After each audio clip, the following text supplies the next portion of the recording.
All right, so we got Colts Brawl joining us today here on Titans Brawl. Cody, can you kind of we've been kind of been chatting before we got recording here, just kind of talking about how we think our teams are gonna pan out this year. Obviously, we know that if you really want to talk football when it comes to the AFC South, there's probably not a bigger rivalry than the Titans and the Colts. I would, in my opinion, if you really want to talk history, right? Mm-hmm. Yeah. So yeah. I remember I was at the Titans play the Colts to try to get in the playoffs, and obviously we couldn't beat Andrew Luck. Like I don't know what it was about Luck, but we just had so many problems with that guy. I just remember heartbroken. Like that game, it was terrible. Yeah. So like that bothered me a lot. But so going into this year, obviously the Titans have a lot of hype with the season that we had, beating and then beating the Patriots. Even though, I mean, if you look on Twitter right now, I mean, that George, whatever I can't even pronounce his last name, he's getting on Twitter because he says that we're a fluke because we got blasted by the Chiefs, even though we only 12. But I don't get into that. No, we don't get into that today. So when it comes to your Colts, like, we're going to let you kind of go through it. Tell me what it is that you think that your Colts have they need to be excited about. Yeah. I mean, first off, you got to go to Phillip Rivers. Like, I know he didn't have a great 2019 season in terms of touchdowns interception ratio. Obviously, Frank Reich, the head coach, has acknowledged that's not acceptable, right? And he said that, he knows that, and Phillip Rivers knows that. But I think the thing that should excite you is, compared to the Chargers in 2019, now to Phillip Rivers taking, control of the Colts offense, he'll have a lot of things that he didn't have with the Chargers last year. First and foremost, he'll have protection on the offensive line. I mean, I think it's fair to say the Colts have a top 3 offensive line in the league. They have, obviously Quentin Nelson, I would argue the best offensive lineman in the league right now. Ryan Kelly, who's probably a top 5 center. Anthony Costanzo, who's very underrated. A lot of people don't talk about Anthony Costanzo, but honestly, I think he's gotten better as the years have gone on. I mean, he's up over 30 now, but he still plans to play at least 2 more years. And they have a dynamic running game, which I think is important, especially with the addition of Jonathan Taylor, right? I mean, the Colts were 7th last year, which is pretty good. But now they've doubled down on that running attack, which I think will help. And then giving Phillip Rivers more weapons, Michael Pittman, T.Y. Hilton coming back. They had Paris Campbell last year. So you think if he can stay healthy, he showed flashes. You got some solid tight ends in Jack Doyle and Trey Burton. And so overall, and then you got to think about the defense. I mean, the defense will have to be, I think, a little bit better than the Chargers defense last year, right. Especially with DeForest Buckner and some of those other guys they brought in. And I think just the familiarity with Frank Reich will be huge, and Nick Sirianni, the offensive coordinator. Both of them worked with Rivers before. And, when they worked with him, he had one of his most efficient and best seasons. And so I think that should be exciting in itself, just new additions that the Colts have done. In free agency and also in the draft. It's crazy because the Colts don't normally go crazy in free agency. They don't normally sign a bunch of players, but this offseason they signed a little bit more than normal. And so I think there's a lot of things to get excited about. And it's kind of crazy because it's like the opposite of, you mentioned Andrew Luck. It's like the opposite team that Andrew Luck was used to, right? It was normally Andrew Luck, T.Y. Hilton, and not really anybody else, right? They didn't really have a running game. They didn't really have a defense. Right. And now it's the opposite. And they have a good running game. They have a defense, and now the quarterback play is potentially in question. So, right. But I think things are, I think Phillip Rivers is in probably the best situation he could be in at this point in his career.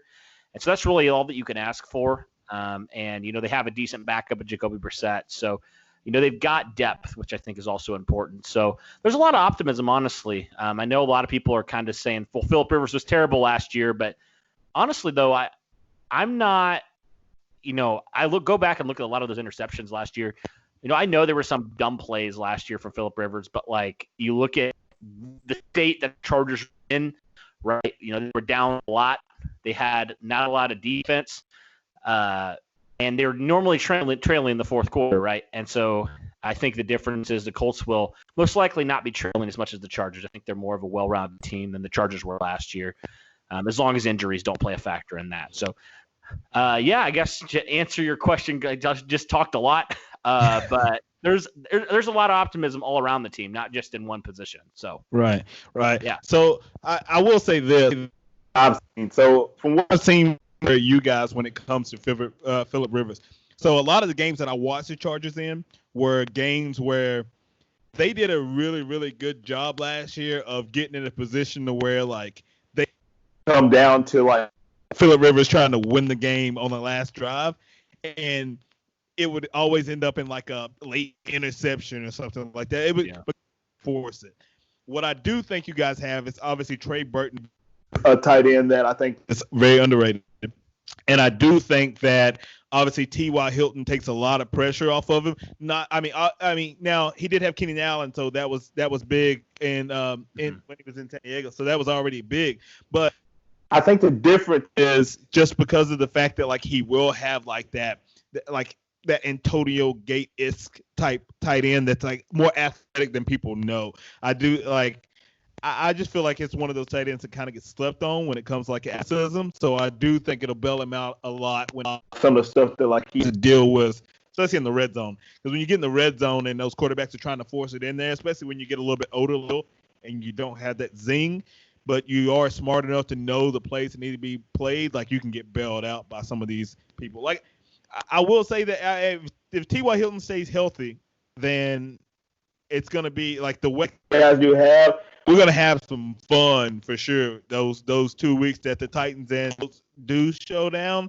I with Houston having just making a horrible by getting rid of their like main weapon out there, and I think that it opens the door like for a few years to come.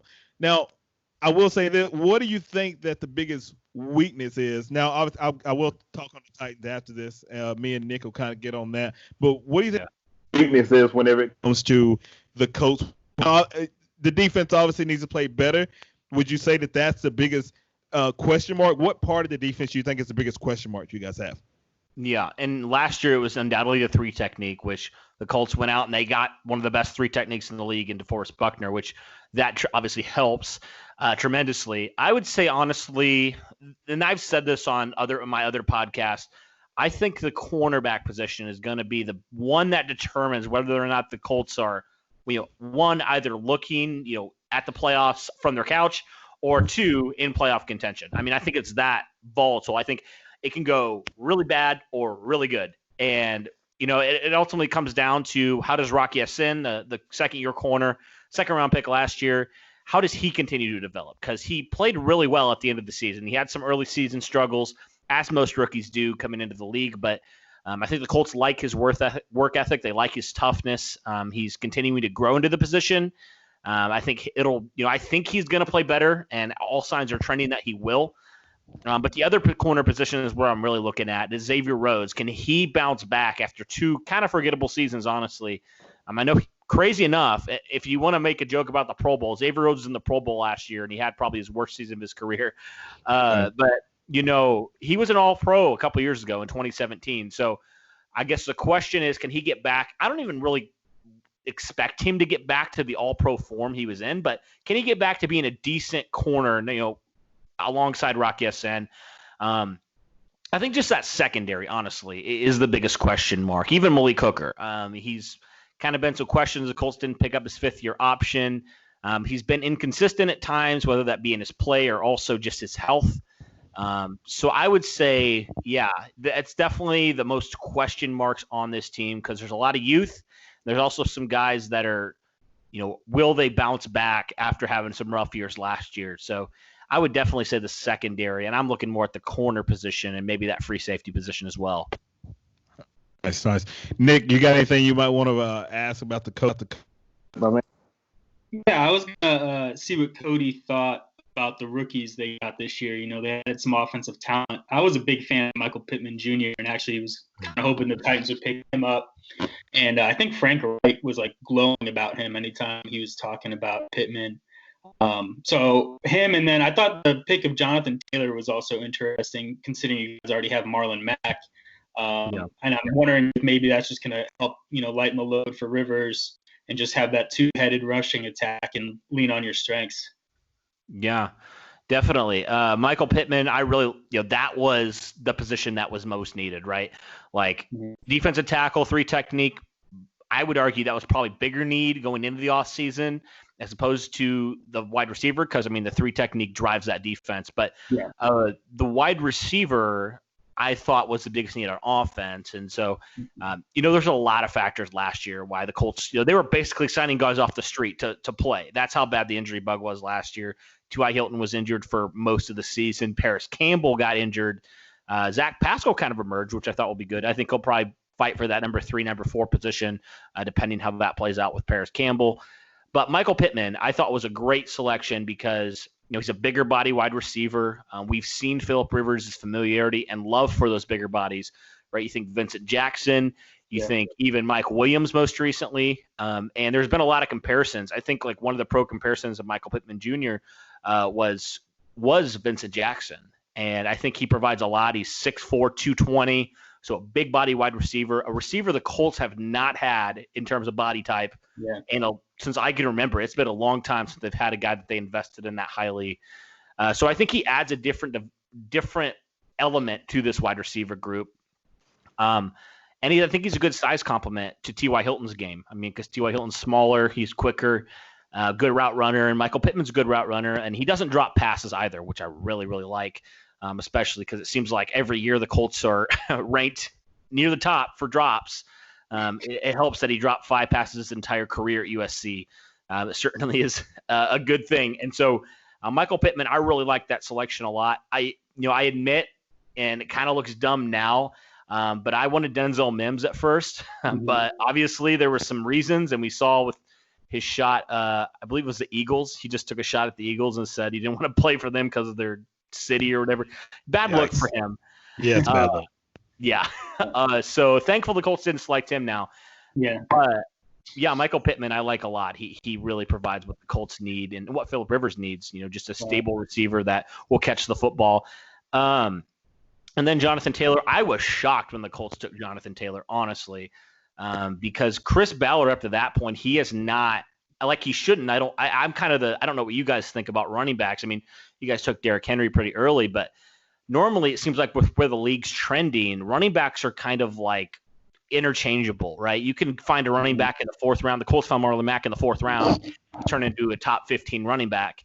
But I think the Colts, and this is something the Colts have really wanted to do, and it's really been evident to me this entire offseason. Their goal last year, Frank Reich at the beginning of the 2019 season says, we want to be a top 5 rushing team. Well, the Colts weren't a top 5 rushing team. They were top 7. And so I think Frank Reich was like, no, we really want to be a top 5 rushing team because, they had some really good games, but then there were some top defenses they played against where they couldn't run the football. Right. And I think they wanted to do that. And also Marlon Mack, as good of a player as he is, he hasn't played a full 16-game season since he's been drafted. And, Jonathan Taylor, he's been a workhorse for Wisconsin, over 2,000 yards the past 2 years. And so kind of that 1-1 punch like Nick Sirianni, the offensive coordinator, talked about. I think that'll just help both of them, stay durable. And then, if you get into the playoffs, then you can kind of have that 2-headed monster you can ride, kind of how you guys did. Derrick Henry just destroying defenses and really. It's so rare to have a running back like that, though. Jonathan Taylor, I feel like played at Wisconsin for 10 years. Right. Every year since I've been in high school, I feel like I saw Jonathan Taylor playing at Wisconsin. I literally feel like that he is that kind of running back to where he's just gonna be super durable. And Derrick Henry was able to kind of be a workhorse and carry the load so heavy for the Titans. That's extremely hard to find nowadays. You need a stable you need like a first down, a third down, and then you need like a scat back that can catch. So if you can get them all, that's great. If you can get them all in 2, that's great. But usually you need to be able to spread that out. It's rare. And then I think that's why running backs aren't taking as high as they used to be. Mm-hmm. It's not the type of league where you're just going to pound it out for 45 minutes trying to milk the clock when it comes to that. Right. Nowadays, it's more flair. It's more Patrick Mahomes throwing across his body. It's more 49ers versus putting up 50 points each. That's the type of games that you into nowadays. So if you can find a back that can kind of carry that load if you can find a back that can take the ball for 35, then I mean you're in good shape. Like then that's in the draft nowadays because the game is that way. Like they don't play that way in college now. I mean it's just like so. Yeah, I mean definitely understand that. I mean you guys definitely have. I definitely think that Taylor's that guy. Like for sure. Yeah.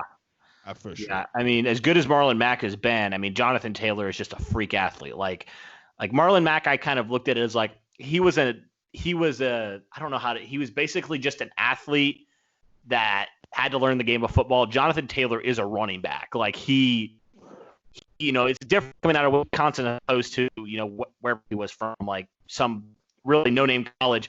I don't know why it's escaping me right now, like Central Florida or something like that.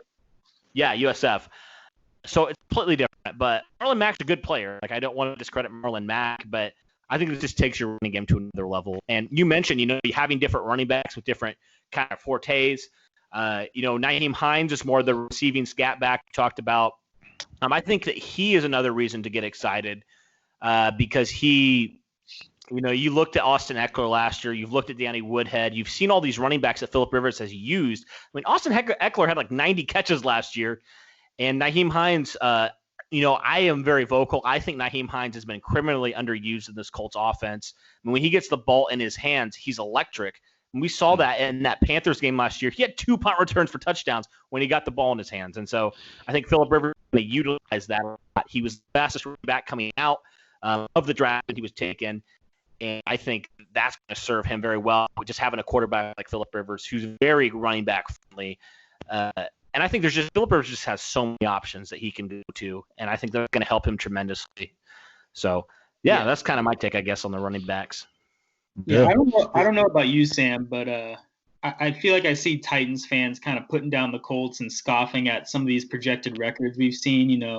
The Colts are getting projected to have a great season, and part of that is I believe you guys have one of the easiest schedules in the league coming up. But the other part is, I mean, I think Phillip Rivers is a big upgrade over Jacoby Brissett. I think Brissett is solid, but he has a limited ceiling. And, Phillip Rivers, he's going to throw the interceptions. It's going to happen. But he also has the ability, I think, to take you that next level. And we're really only 1 year removed. I think 2018, he was a top 5 quarterback in terms of rating. Right. So it's not like people say, oh, he's dropping off. I don't think it happens that fast. I feel like a lot of that has to do with situation. So I'm definitely not writing off the Colts this year. I'm not either. Like I've seen them at like 7-9 from on CBS whenever they did like their rankings. They had them at like 7-9. But the thing is I feel that there's things that people don't understand that Rivers had to deal with. I stated earlier, a lot of the interceptions that came from Rivers came where he wasn't even able to. He was trying to get himself in a position to where like they could kick a field, score a touchdown because he would get them in a lead. Like they would give it up so easy. I watched a Denver Bronco game and I may have had a little bit of money on it, and when I'm watching it, I'm literally watching it, and Phillip Rivers has me in this game the whole game, and every single time he's trying to like make these. But every single time, like, he would give it up. So there's a minute and something left, and this has happened it's happened like 2 or 3 times to Phillip Rivers last year, and they spend just swing it downfield and score a touchdown. So yeah, he gets some interception. They be like, well, Phillip Rivers was interception in the game. Yeah, because he's in a position where like that's where he gets stuck. People forget Peyton Manning used to. Peyton Manning threw plenty of interceptions to try to like at the end of a game when he was in that position.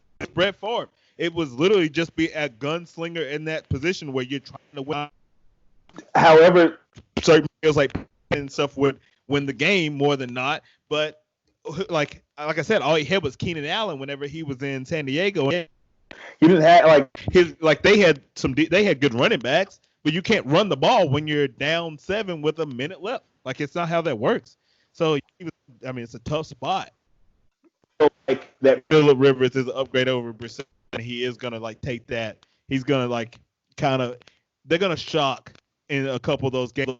I'm projected to lose. I mean, I was looking over some stuff, and I do see that like they have us and the Colts losing to like the next year. I think that one of us is going to sneak, but I think one of us is going to sneak up and get those guys. I'm calling it now. But yeah, and you think about how many games the Colts were in last year that they really just lost because the passing offense was atrocious. And I just think about that. The Colts were in pretty much every single game last year. And a lot of times, more often than not, the passing offense was the reason why they were, first off, even in the game, and second off, why they lost some of those games. Right. Obviously the first game against the Chargers, like the defense wasn't perfect. Like they were not. I expect some improvement from them, but I think ultimately the passing game was the biggest culprit to why the Colts. I mean, the Colts. People forget the Colts were one of the top teams in the AFC for like first half of the season. And then they dropped off. Obviously, Jacoby Brissett got injured. Brian Hoyer is kind of a complete garbage can, and really they lost 2 games because Brian Hoyer does not know how to throw a pass. Right. But yeah, Jacoby Brissett wasn't very special either in certain moments. I mean, there was a lot of games where Jacoby Brissett just, he had guys open. It's not like guys weren't open. He just would not pull the trigger. He's a very conservative guy in terms of that. And it's weird because he has a big arm, and he just sometimes does not trust it for some reason. But yeah, I think Philip Rivers is certainly going to be an upgrade. The interceptions obviously could be something that, I guess there's something that are notable, but I think ultimately, like you said, there's situations, and you're right. Like thinking about throwing I think he was 37 years old at the time. It pretty much a statue back there, no offensive line, no defense. I mean, it's not going to end well for you. I mean, I think that's pretty obvious. He's not Andrew Luck. He can't throw off 4 defenders and go make an insane play. Like he can't do that. So yeah, for me, I totally get what you're saying, and I think this situation is going to be a lot different and a lot better for Philip Rivers. Just having more of a team around him than he's ever had. Yes, yeah. I mean, Colts fans have to be excited about. All right, so let's get to the Titans here. And Nick, I'm sure you have a lot to add in there. So I'm going to kind of go through our strengths and weaknesses that we may think that we have. Yeah. I'll go first, and then I'll kind of come in. So let's go over our strengths. I think obviously our strength, everybody knows, is our running game and our offensive line when it comes down today. So obviously we know Henry. At the end of the day, he's running back that with over 100 carries that average 4 yards after contact because he is somehow getting stronger as he like goes on in the league. I do feel like that. If we can, the boxes are going to be stacked. So the boxes are going to be more stacked this year. Now, granted, successful against stacked boxes, I think that our X factor is going to be what can Tannehill do in our passing game. And I do feel like we are going to have to find a way to grab a second receiver to kind of get us to a position to where we can kind of spread it out a little bit. I do think Juno Smith is going to show up, and he's going to be big for us. The second tight end is also elite. I can't sleep on him out of Harvard. And I do think that Corey Davis, I don't think that any of us think get an extension. But if he wants to make a case for being the second receiver in Tennessee, it's going to be now or never. I mean, I don't know if you agree. I think that this is like his year to kind of prove if he wants to be here or if he wants to not now.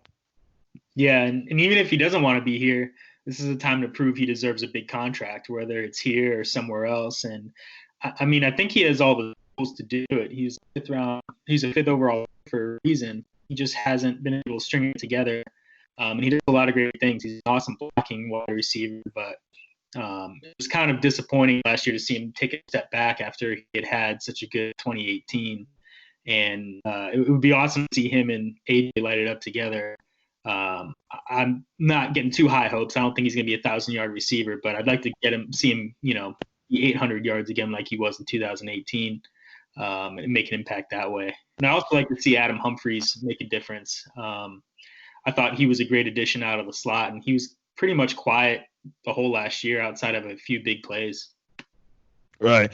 Yeah, I thought we would get more out of that too. Like I said, I just feel like because of everybody is going to be so hyped up on Tennessee when it comes to Henry. Because when you think of Tennessee, you either think of Henry stiff arming Jacksonville all the way through the way stiff arming Ed. Like there's a lot that goes like we have to find a way to kind of be able to kind of spread the ball out if we need to. So yeah, finding a number 2 would be our biggest thing. I will say this. I was trying to do some research to kind of look over some things, and I did find out. So apparently, we're like the only team that has a lower pressure rate on the quarterback than us, the Dolphins. So we've talked about it, and we talked about it, and I'm sure people are tired of talking about it. But in find out if we're going to be able to improve our pass rush, or if having a healthy Simmons for the whole year and maybe having Harold Landry step up a little bit on our pass rush doesn't improve, and we are facing the Rivers or Deshaun Watson, or we do play like we do. I mean, we are playing the Packers this year, so even Aaron Rodgers, whenever he's on, because we know how he is whenever he's on, if we're not able to get in their face, I think that it's going to cost a lot of on the secondary. I did write an article about this where I think that if you don't have a pass rush and you're expecting your secondary to guard receivers for 6, 7, 8 seconds, it's impossible. It's just not going to happen.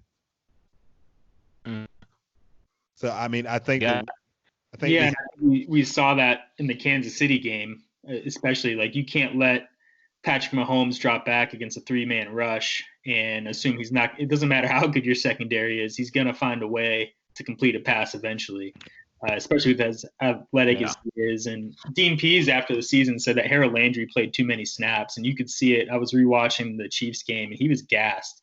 And that was because there really wasn't any quality depth behind him after old man Tim Wake went down.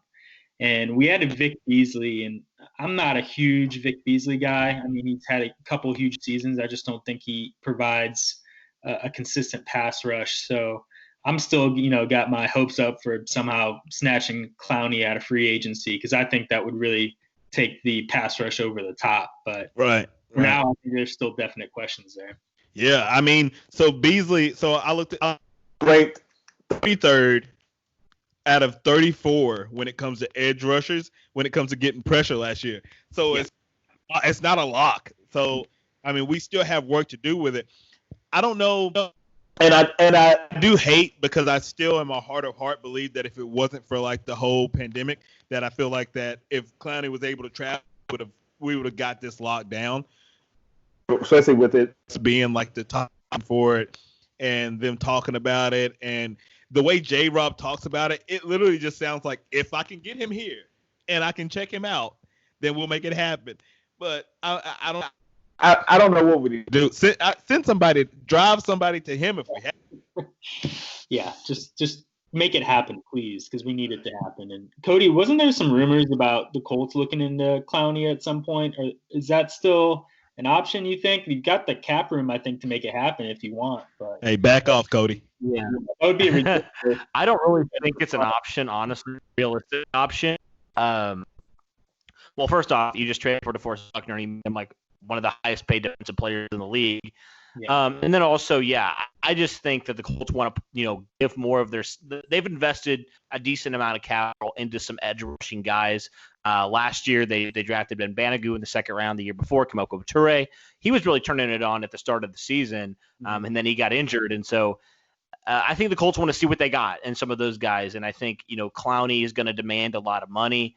I don't think Chris Ballard is going to look into that. I really don't. I know there were some rumors, but the Colts, you mentioned they have a lot of cap space. Well, they also have a lot of big contracts coming up that they have to bring, sign some guys, right? I think Ryan Kelly, the center, he's going to be he's going to get a decent payday. Even if you want to sign, maybe Marlon Mack, I don't know. What are you going to sign him for? Anthony Walker, a pretty good middle linebacker the Colts have. And, some other guys coming up, even Darius Leonard, Quentin Nelson down the line. I mean, they're going to demand, they're going to be the highest paid of their position, if not one of the highest. So there's some guys that are going to get paid, and they're going to need paid. And especially with this whole COVID thing, like, who knows what the cap's going to be, and the Colts are going to have to lock some of these guys up. So their pocketbooks could get a little bit tighter than they have been in the Chris Ballard era. So I don't think Clowney's honestly an option at this point. I think the Colts kind of like some of their in-house guys, and they've seen some potential for them. They don't want to kind of stunt their growth a little bit. So, I don't really think Clowney fits kind of also the culture of what they want in this defense. I mean, we saw as Colts fans a couple years ago, I mean, Clowney literally lost them a game by jumping off sides. Like, he's kind of undisciplined a little bit. And so I'm not sure the Colts really want to invest. He's going to cost a lot of money. I'm not sure they want to invest that kind of capital into him. I know it might just be a one-year deal, but I don't know. Yeah, I don't really think so. Yeah, I'm glad to hear that. I mean, I get it. I definitely did. He definitely has his like pros and cons. I think that for what Tennessee has at the moment, I think the pros outweigh the cons. Cons out you guys, but I do think that for what it is that we need to take right now, I think that they're definitely the pros outweigh the cons. That's where I'm at this moment. Yeah, sure. It would be bad enough losing out on Clowney, but it would be 3 times as bad if we lost into the Colts. So I'm hoping. Yeah. That would definitely be bad.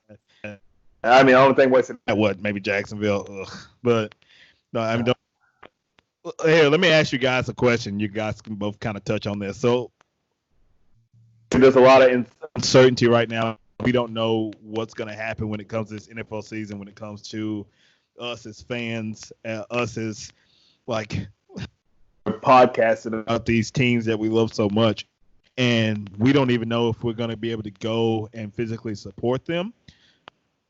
If we were in a position to where like and you could like maybe sign a waiver to go see them, or if there's like a limited capacity, what do you think that looks like? Like, are they still going to be in a position to where like they just won't be able to sell beer in the stands, or maybe you just like, I mean, obviously face masks should be required in the stands, but what do you guys think that a COVID football season looks like?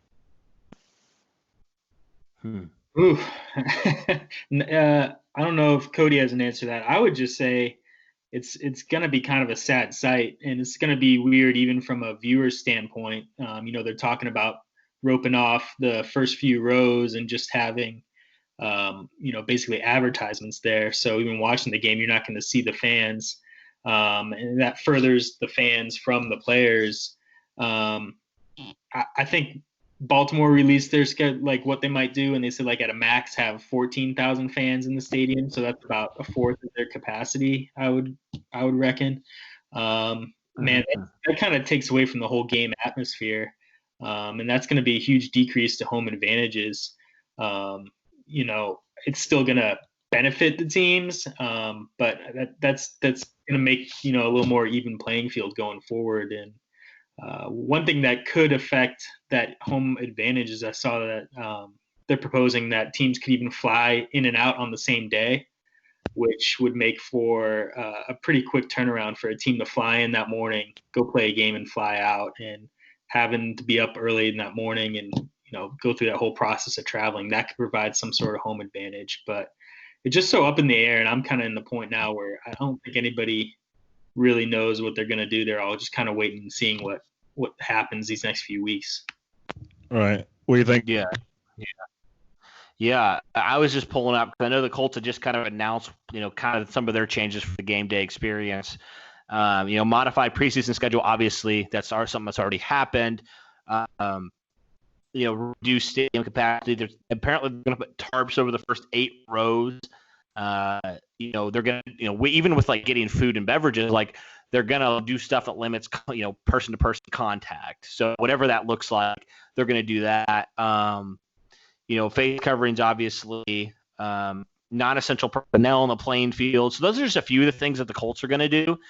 It's certainly going to be interesting, and a lot of this stuff is like contingent on what are the CDC guidelines, like what are they telling us that we should do.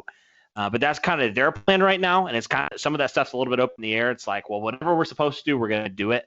But yeah, I think like blocking off the first, 8 rows or something like that is kind of what the Colts are looking at doing. It is certainly going to be weird, though. I know there's some talks of even like pumping in like crowd noise and stuff, trying to get it a little bit, more lively. It still will be different, but I don't know. It's just a weird time, man. It's just so weird. Yeah, I do think it's weird whenever it comes to like all that. Can you imagine? Let's say it's 4th and 1 on the goal line. and the Colts are facing the Titans, and one of the teams is trying to win the score, and the other one's like playing at home, and one, and then you literally don't have any hypeness around you. What do you like as a player? Like obviously, I played high school football, and I can't imagine like going out and trying to get like fired up without having like that home crowd there. Like, you know, you got like, I mean, it was just you got those family members there, like you got that in there. I mean, most of these guys got their wives there, their girlfriends there. Like it's like, and even like imagine what it would like to be, try to get ready for that one important moment, and then you look up and there's no like I'm curious to see how it looks like with the NBA whenever they do it, to kind of see how it is. I feel like it's going to have more of a feel to it, so it's a little easy for those guys. For football, none of these guys have played without a crowd. lives mostly. It looks like maybe back like Pee Wee days, but from high school on, most of these guys played in like because most of these guys were 5-star recruits that make people forget that. So barely the small make it. There's a few small people that make it, so they all had crowds. So I think that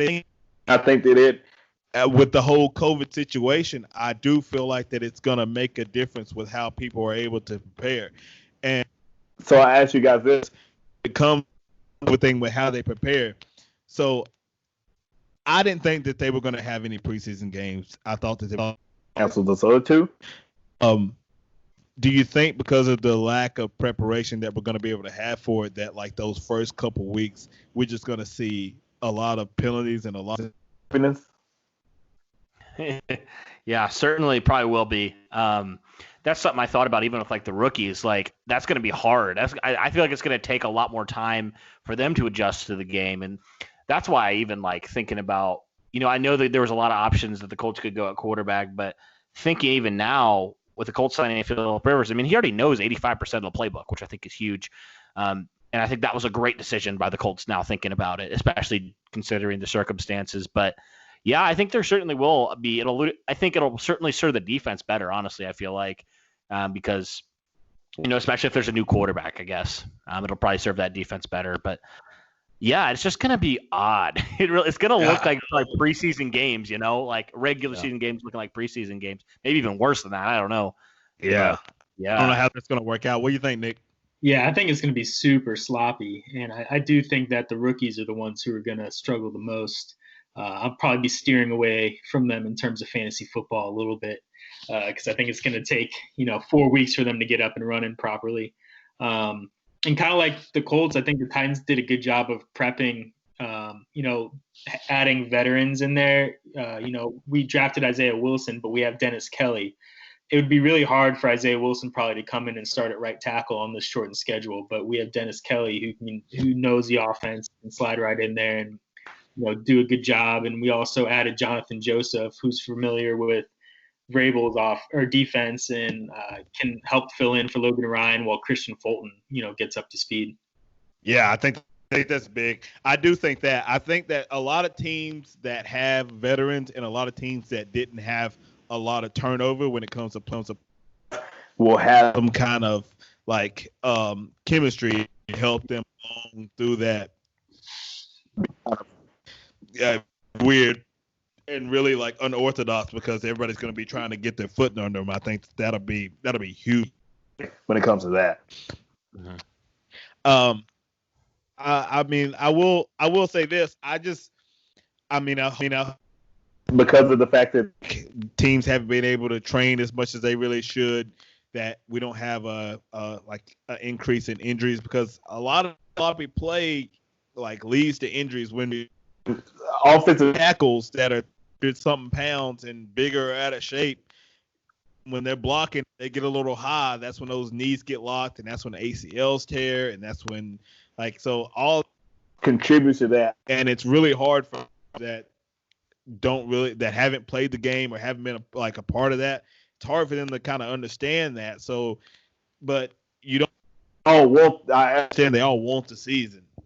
I just hope they have enough time to prepare so that we don't have to deal with that. Because as a Titans fan, whenever I'm looking at my roster, our success is based off of us having a healthy squad that can kind of do what they need to do. Depth is an issue for a lot of NFL teams. Yeah. Well, and kind of going off that, I've seen rumors on what they're going to do in terms of, extending the active day roster and practice squads. I kind of think you just got to let all those guys be active because people are going to, come down with COVID if they play. So if 5 guys test positive the day of the game, you need to have like a reserve of depth or else it's going to be a huge disadvantage. So I'm going to be interested to see what the final rules are on that because I can see that being a huge issue too. Mm-hmm. Right. I mean, and then those undrafted free agents that we have signed, the preseason. So much more important than you think it is because if you work for the NFL, I think the preseason is like one of those times where you can get those players out there that get that game speed. There's nothing that can replace game speed. Yeah. So in the game and you're out there, you're getting your reps in and you're executing those plays. To see if A, study that playbook that I gave you. B, if you actually keep up with how this game is because the players are faster, they're stronger, they're smarter, and we need to play at that level. Or if you just kind of crumble in it because when those lights are on and everything's like that, I feel like players, you just play different. So like that preseason, that chance for a lot of those players to separate themselves. We've all seen players in preseason that we've seen for our team that are like, oh, crap, that guy's a player. So preseason is important because we don't get to see that if they don't get those games. There's always been those players that kind of showed up out of nowhere and you're like, oh, wait, like, who's that guy? I've never heard of him. And then he ended up being like a stud. He has that happen for him like at least once every other year and end up getting that come true. But they need that chance. Not having that preseason, I don't know. Like it is definitely something that we've never dealt with before, and hopefully never. But it's definitely tough for those guys coming in. I how that goes for those guys. Did it? You guys have anything else special that you guys want to cover here? Let's ask Cody. Cody, what is your prediction for the Colts this year, record-wise? Ooh, yeah, I said on my last show, I'm probably gonna go 10-6. I think honestly, it could go anywhere from like 8-8 to like 11-5 or 12-4, like anywhere. So I'm gonna go in between and go 10-6. I think that's pretty achievable. Especially you mentioned they seems like for whatever reason they have an easy schedule. I don't understand why. But, like it always changes. Records are always different, and teams are always either better or worse. So, yeah, I do think 10-6 is achievable. I think, honestly, to Colts and Titans that'll be the hardest game on the Colts, like against any division rival. So I think, honestly, it could go down to the Colts and Titans splitting the game. I think it's honestly that good, and those teams will be competing for that AFC South title. But, yeah, none of the other teams in the AFC South really scare me. I mean, the Texans, just because they have Deshaun Watson, you should never rule them out, right? But right. Bill O'Brien just being there doesn't really strike fear into my heart. And does not help. Not help. Let me ask you this. So when I look at the predictions for, and I'll ask you this. So you said 10-6. They had you guys picked at 9-7. I'm going to tell you the teams that they said you're going to lose to. Okay. Tell me who it is. You could like surprised because this is what they got. Okay, so they have you guys Vikings, the Bears, the Reds, the Packers, Houston, and Pittsburgh. Gosh, that's so tough. I mean, will we lose to Houston? I mean, I get it because DeAndre Hopkins is phenomenal.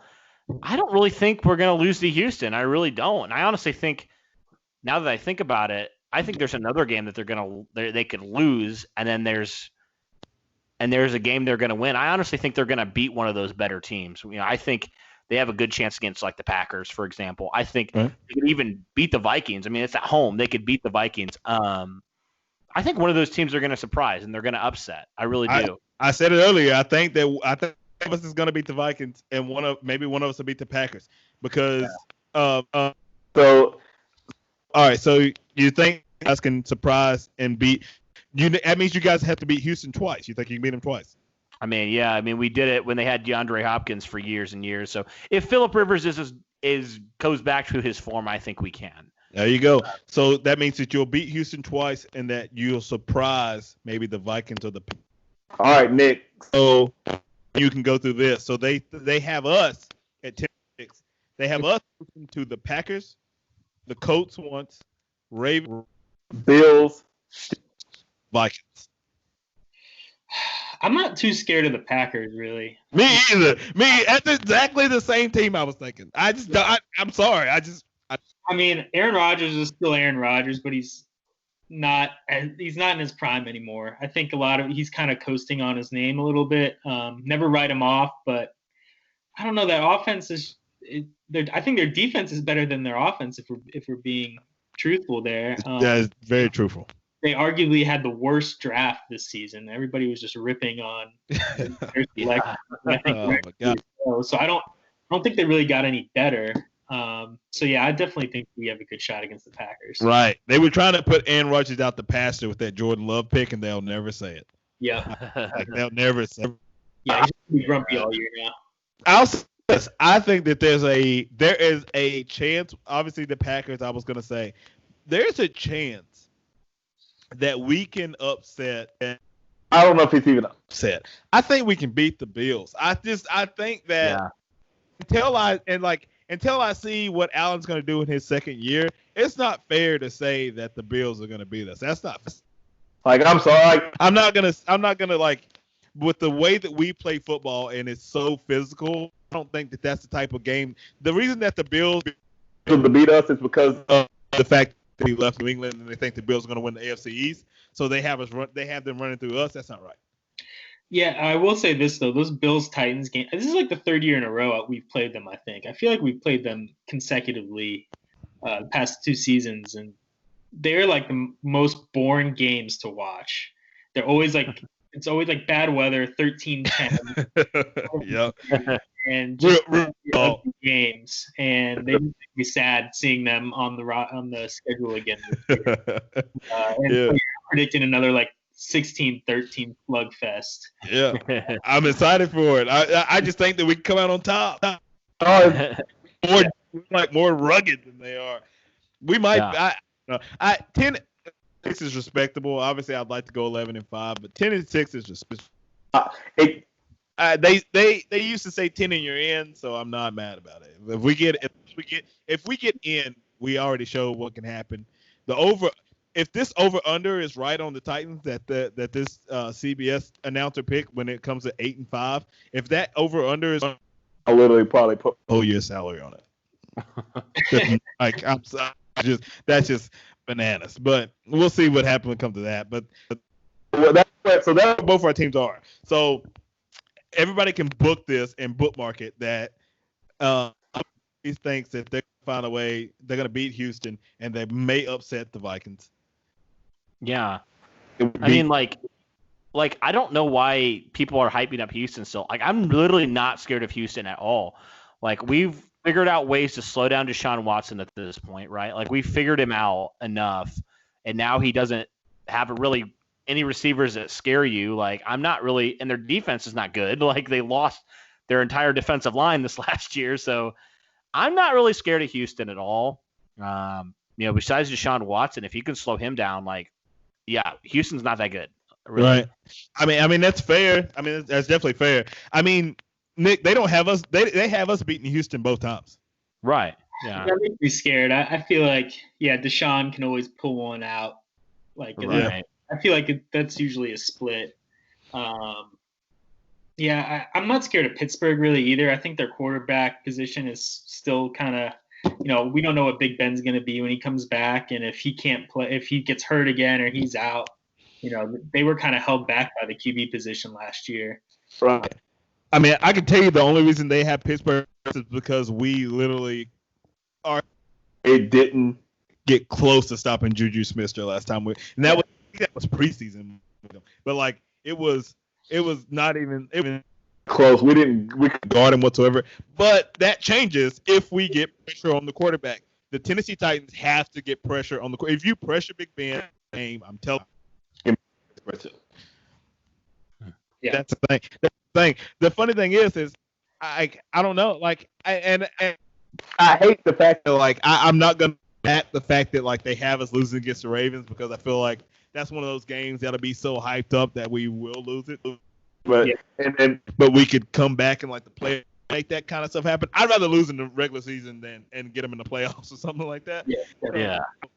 I'm not even gonna combat At that one, but I will combat. I'll combat that Packer one because I just feel like we're gonna find a way to get that done. So Aaron just comes out on his shoulder. I mean, then screw it, we're both losing to him. But it depends on what Aaron Rodgers we give moment, and he didn't have a whole lot of help. Aaron Jones, I will say this: I don't think Aaron Jones gets enough respect with what he was able to do last year. Like he was way to being like the number one like touchdown scorer when it came to running backs. He was on fire. So he didn't get enough respect when it comes to how good he can be.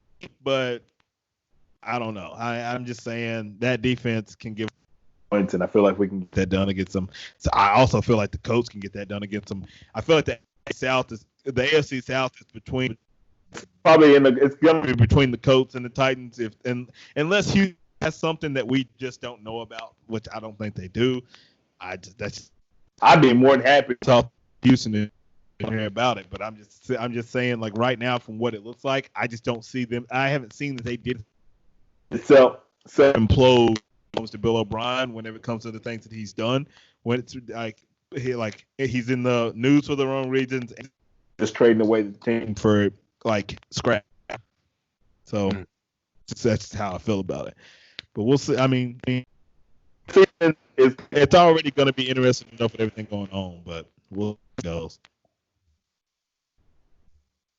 But we'll see. You got anything, Nick? No, I think that's all good on my end. All right. Well, boys, the only thing I can say is, Cody, go ahead. Make sure, obviously, you guys release when you guys release. Things going on your co-host, obviously. Yeah. We're releasing. We kind of vary, but we try to release with sometime during the week, whether that be a little bit earlier in the week normally.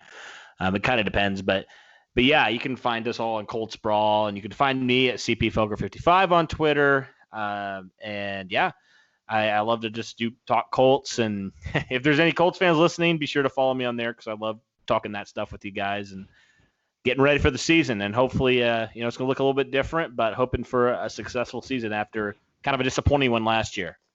Absolutely. And of course, we are going to be me and Cody are going to be two of the three Titans Brawl. We're going to be releasing weekly unless circumstances change, which obviously we'll let everybody know if that happens. And we're definitely looking forward to the next step. Nick, you where they can find you on social? Yeah, you can find me at NF Lombardi, NF_Lombardi. Looking forward to getting started with you, Sam, and Sal as well. Just talking Titans is one of my favorite things to do. So looking forward to getting going on that. Yeah, absolutely. And then I'm Hicks. You can find me on Hicks 615. Also, our other co-host is Sal from Jersey. You can find him at it's SALMANFREDI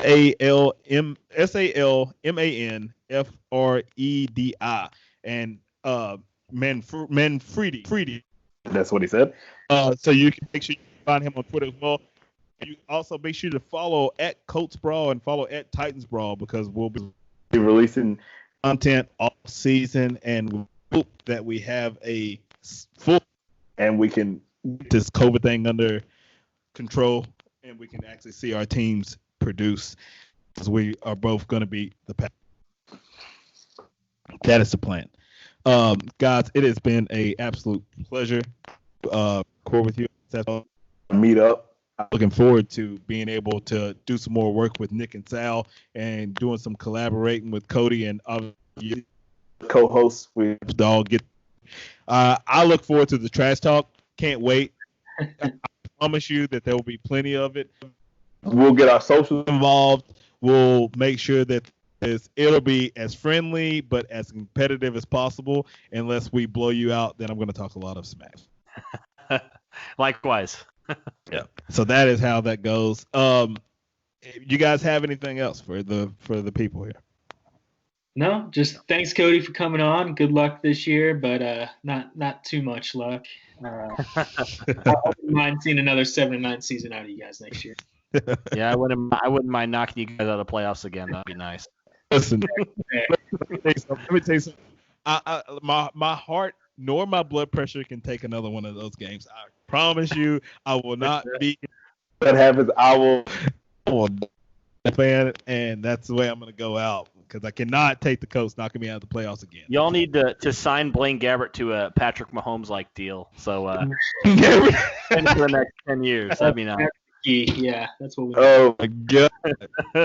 My God, the $500 million man. He earned a contract. Whatever. But all right, guys, we're gonna get out of here, and we hope everybody listen to this. You can find us obviously everywhere that are released, and be sure to follow the pages. We'll see you guys soon. Thanks.